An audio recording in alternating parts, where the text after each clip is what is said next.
Satgurunath Maharaj Ki Jai, and welcome to Jagadambe Reads the Holy Books of India, Mahabharata561. As you may remember, Yudhishthira asked Krishna to perform the Ashwamedha. Krishna said, "No, you do it. I am seeing all my dreams come true, one after another. They all come true, my lord, if only one has the patience for it." Krishna was feeling happy to see that the king had thrown off his sorrow and was glowing like the sun after it had come out of an eclipse. He could see that Yudhishthira was really happy. Arjuna was sent to the 4 quarters with the sacrificial horse. He went in all the 4 quarters, and conquests were very easy. He was not opposed in many of the countries.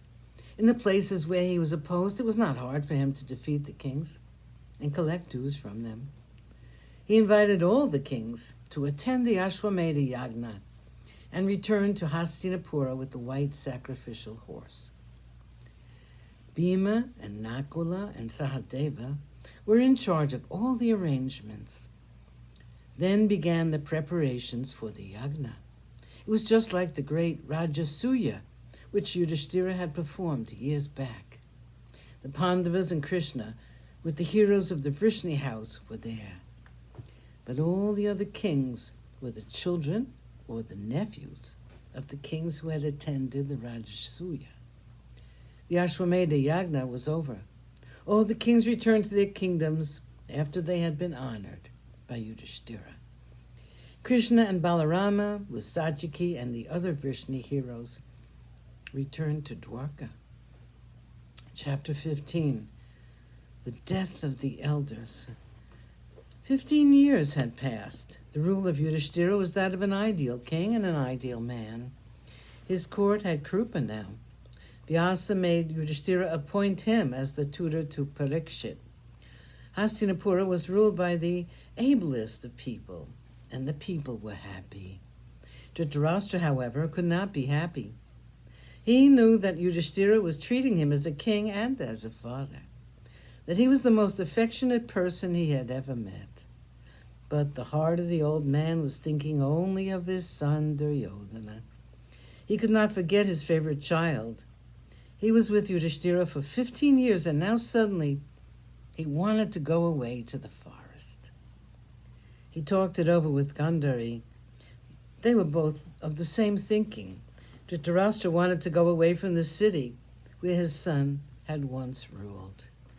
He summoned Yudhishthira to his presence and told him about his wish. The king Yudhishthira was very unhappy and hurt by the attitude of his uncle. He tried to dissuade him, but the old man was adamant. Yudhishthira persisted in his pleadings, but it was of no avail. Vyasa came and told Yudhishthira that he should allow the old king to go to the forest. It was the custom for kings to go away to the forest, renouncing worldly desires, and it was the proper thing to do. Very unwillingly, Yudhishthira allowed Dhritarashtra and Gandhari to go to the forest. A new shock awaited him. Kunti told him that she was also set on going with the other 2. Yudhishthira did not know what to do or what to say. He was terribly upset by the declaration of his mother. All the sons and Draupadi and Subhadra and little Uttara tried to make her change her mind. But she was firm. She said that she had to do expiation for the sin she committed toward her child, Radeya. She was very firm about it. They had to allow her to go. Vidura and Sanjaya also accompanied them. The next morning, Dhritarashtra, accompanied by Gandhari, Kunti, Vidura, and Sanjaya, set out for the forest, mourned by all the citizens of Hastinapura. The Pandavas were not happy at the thought of their going.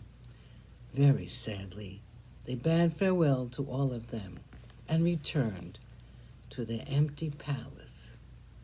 Their parting from their mother was too much for them. Dhritarashtra was first headed towards the banks of the Ganga, and from there he went to the ashram of Vyasa. There they stayed, trying to wash away the grief in their hearts by listening to the words of the rishis there. Sadhguru Nath Maharaj Ki Jai. Thank you for coming. I hope you come again.